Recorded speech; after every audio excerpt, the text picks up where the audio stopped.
Audio Jungle.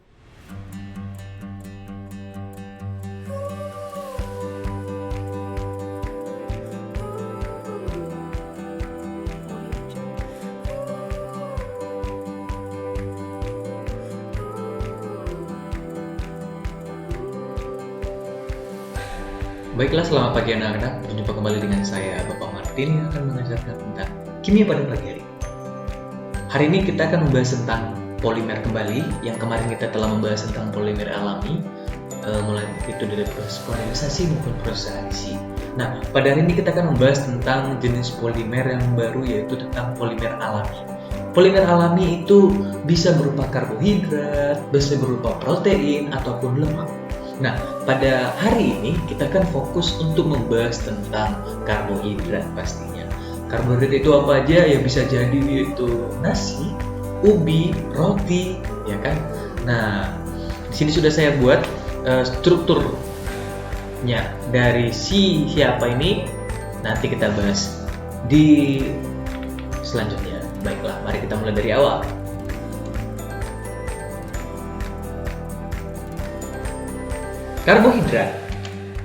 Karbohidrat merupakan senyawa makromolekul yang merupakan polimer dari monosakarida.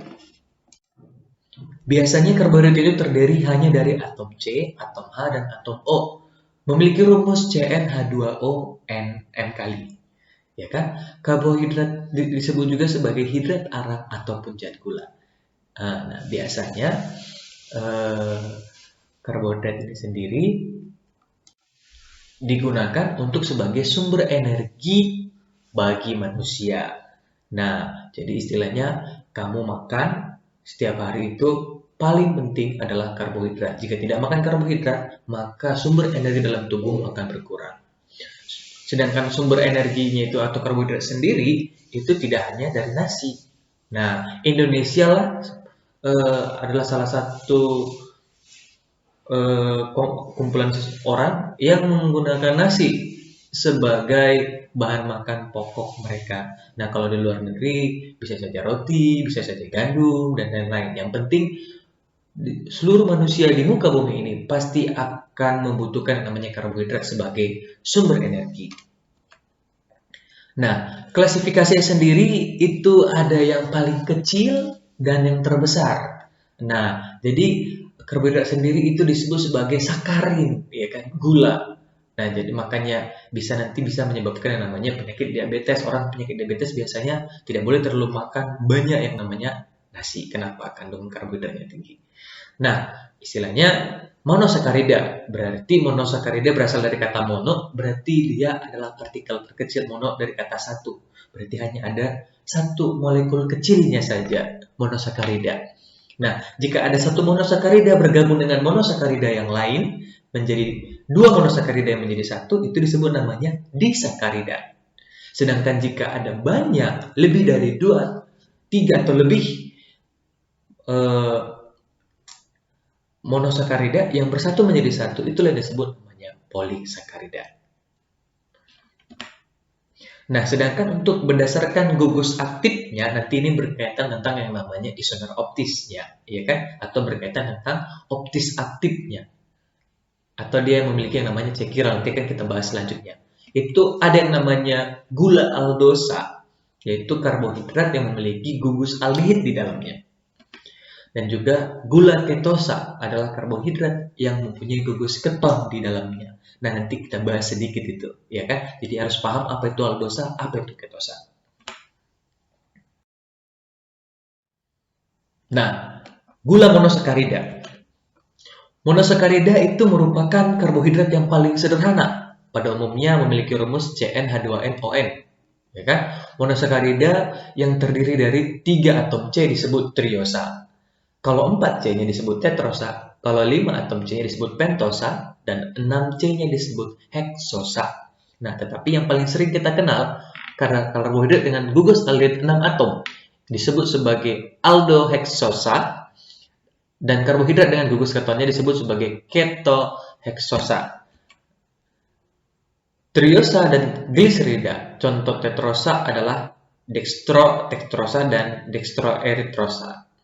Contoh pentosa adalah dextroribosa dan dextrosilosa. Dan untuk heksosa sendiri, ini yang paling sering muncul, yaitu adalah glukosa, fruktosa, dan galaktosa. Nah, bagaimana struktur ketiganya bisa kita tengok di sini sudah saya buat ya. Inilah adalah struktur dari glukosa pada umumnya. Sedangkan di sampingnya adalah struktur dari galaktosa. Kemudian diikuti oleh fruktosa yang terakhir. Ya kan bisa ditengok, mereka itu sama-sama rumus umumnya adalah C6H12O6. Berarti mereka berisomer. Coba bisa kita tengok, glukosa dan galaktosa yang sangat identik, sama-sama memiliki gugus aldehid. Hanya perbedaannya pada atom C kelimanya, ya kan? Posisi letak C keempatnya, ya maafkan saya, C keempat, posisi hidroksi pada C keempat itu berbeda dengan glukosa. Hanya itu saja perbedaannya, ya kan? Berarti di sini hanya perbedaan letak gugus OH-nya, ya kan? Nanti itu berkaitan tentang R dan S. Dan juga ada di sini yang namanya fruktosa, ini dia adalah isomer fungsional dari keduanya. Kenapa? Karena tadi galaktosa dan glukosa memiliki yang namanya gugus aldehid, sedangkan fruktosa sendiri memiliki gugus keton. Ada karbonil di C keduanya, ya kan? C keduanya di sini ada keton. Kalau tadi di C1-nya aldehid, di sini di C keduanya keton. Oke.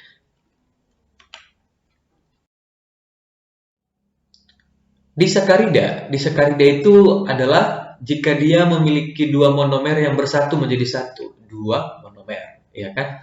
Menjadi satu. Nah, rumus molekulnya adalah C12H22O11. Tadi kan C6H12O6. Berarti kalau ditambahkan, kemana hidrogen dan oksigennya satu dan hidrogennya dua, ya kan? Karena dia nanti akan menghasilkan satu molekul air. Makanya di situ kurang H dan O-nya. Contohnya adalah sukrosa, maltosa, dan laktosa. Di sini sudah saya buat gambarnya. Sukrosa, laktosa, dan maltosa. Sukrosa biasanya itu sebagai gula-gula dapur ya, gula tebu. Laktosa sendiri itu gula yang terdapat dalam susu pastinya. Dan juga maltosa ini biasanya salah satunya adalah bubur, gitu dia.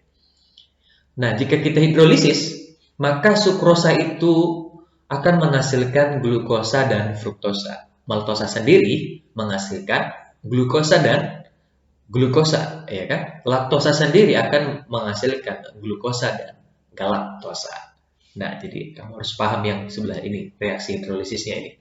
Berarti, bagaimana cara membentuk sukrosa? Sukrosa itu merupakan bagian dari monomer-monomer glukosa dan fruktosa. Maltosa sendiri glukosa dan glukosa, ya kan?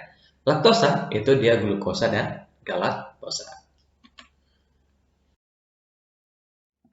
Nah, untuk struktur terbesarnya dari karbohidrat itu disebut namanya polisakarida. Poli artinya banyak, berarti banyak monomernya. Banyak. Apa monomer dari polisakarida tadi? Adalah monosakarida. Siapa aja itu? Nah, sebelumnya rumus molekulnya adalah C6H10O5 N kali, di mana N itu bisa sejumlah berapapun. Karena berapapun bisa, maka dibuat N kali. Contohnya seperti amilum atau amilosa, ya kan? Glikogen dan selulosa. Amilum dan glikogen merupakan karbohidrat atau cadangan makanan pada tumbuh-tumbuhan dan hewan. Selulosa sendiri itu merupakan penyusun dinding pada sel tumbuh-tumbuhan, ya kan? Jadi nggak akan mungkin ada selulosa dalam manusia. Gitu ya. Nah, amilum sendiri itu biasanya sebagai itulah tadi karbohidrat yang sebagai contohnya terdapat di dalam yang namanya nasi gitu dia kan, amilum. Nanti dia menghasilkan gula amilosa, itu yang diproses sumber energi pada manusia dan juga hewan. Nah, sedangkan glikogen sendiri, yang amilum tadi diproses dalam tubuh, nah ada yang berlebihan, maka akan disimpan gulanya, itu nanti di dalam otot ataupun hati yang disebut sebagai glikogen. Jadi apa itu glikogen? Merupakan gula yang disimpan dalam otot dan hati. Nah, jika misalkan kita uji identifikasikan dia dengan iodium, maka amilum akan berubah menjadi warna biru. Glikogen sendiri berwarna merah coklat dan selulosa tidak akan berwarna pastinya. Oke, bisa ya sampai mengerti, bisa yang mengerti sampai di sini. Oke, pada saat ini kita akan belajar tentang sifat-sifatnya, ya kan, sifat kimia maupun fisikanya. Yang pertama, semuanya itu larut dalam air. Semua gula larut dalam air, kecuali polisakarida. Enggak iya kan? Nasi kan amilosa. Amilosa itu kan polisakarida. Nggak akan mungkin kan nasi itu bisa larut dalam air, istilahnya kan gitu. Maltosa tadi itu adalah contohnya bubur. Pernah nggak kamu tengok bubur larut dalam air? Tidak. Bubur itu nanti akan membentuk yang namanya koloid gitu. Jadi semuanya larut dalam air kecuali polisakarida dan maltosa yang membentuk koloid. Polisakarida membentuk suspensi pastinya. Yang kedua, optis aktif. Nah ini dia tadi, optis aktif itu memutar bidang polarisasi cahaya, yaitu yang memiliki atom C asimetris. Apa C asimetris? Jika atom C mengikat 4 gugus berbeda. Nanti akan dibedakan dengan yang namanya gula aldosa, ya kan? Nanti dia disebut sebagai aldosa ini akan disebut sebagai gula dextrosa karena dia memutar bidang polarisasi arah dextro. Artinya dia memutar bidang polarisasi searah jarum jam yang nanti disimbolkan dengan muatan positif. Ya kan, simbol positif. Contohnya adalah dextrosa glukosa, ya kan, dextroglukosa. Yang kedua, gula ketosa itu akan disebut juga sebagai gula levulosa dengan simbol negatif. Ya kan, bisa disimbolkan dengan L. Kenapa? Kalau tadi dextro dia searah jarum jam, maka levuosa itu dia berarah levosa. Levo ya kan, levo sendiri itu dia berlawanan arah jarum jam atau dengan simbol negatif. Contohnya adalah L-fruktosa. Nah, sedangkan untuk struktur D dan L-nya sendiri itu ditentukan oleh letak OH pada atom C kelima. Nanti ada juga nanti biasa disebut sebagai alfa dan betanya. Contohnya misalkan menjadi alfa dextroglukosa. Kenapa ada alfa dextroglukosa? Karena alfa dan betanya itu nanti ditentukan oleh letak OH pada C pertama. Ingat ya, jadi tadi kalau untuk dextro dan levo pada C kelima, sedangkan untuk penentuan alfa dan betanya adalah pada letak OH pada C pertama. Oke, lanjut kita ke gula preduksi. Gula preduksi sendiri itu biasanya adalah gula yang memiliki gugus aldosa, ya kan? Artinya aldosa adalah gula dengan gugus aldehid. Siapa saja itu biasanya kalau kita gunakan dengan Verling dan Benedict dalam suasana asam akan menghasilkan endapan merah bata. Kalau Tolens biasanya menghasilkan endapan cermin perak. Nah, itu yang positif, dia memiliki gugus aldehid. Hanya itulah yang bisa mereduksi gula aldosa. Ada lagi namanya gula inverse. Gula inverse itu apa? Gula yang bermuka dua, ya kan? Gula muda berarti ini. Kenapa? Sukrosa itu contohnya. Kenapa? Sukrosa itu tadi kan adalah disakarida yang di hidrolisis bisa menghasilkan yang namanya glukosa dan juga fruktosa, ya kan? Nah, jadi glukosa sendiri itu mengarah dextro, sedangkan fruktosa mengarah ke levosa, gitu dia. Nah, berarti dia bisa ke dextro, gitu dia. Dia sebenarnya mengarah seperti ke dextro, tapi sebenarnya dia adalah ke levo, gitu. Itulah gula inverse, berarti dua mukanya. Nah, lanjut ke uji identifikasinya. Uji identifikasi dari karbohidrat itu bisa berupa uji Verling tadi ya, untuk mereduksi menghasilkan dia ini. Ada gugus aldehidnya, Benedict juga sama, itu untuk gugus aldehid, Barfoot untuk mengetahui apakah ada monosakarida di dalamnya. Hanya monosakarida, gitu dia kan. Tolens juga untuk produksi gugus aldehid, Mollis untuk uji identifikasi karbohidrat, Seliwanov untuk mengetahui adanya gugus keton atau gula ketosa, dan ada namanya tes osaazol.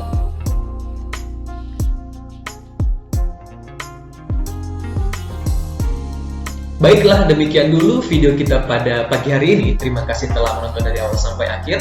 Saya harap sudah mengerti. Mohon maaf jika ada salah kata. Untuk selanjutnya bisa dilanjutkan di Google Classroom sendiri ataupun di grup WA masing-masing kelas. Sampai berjumpa di video selanjutnya. Selamat belajar. Tuhan Yesus memberkati.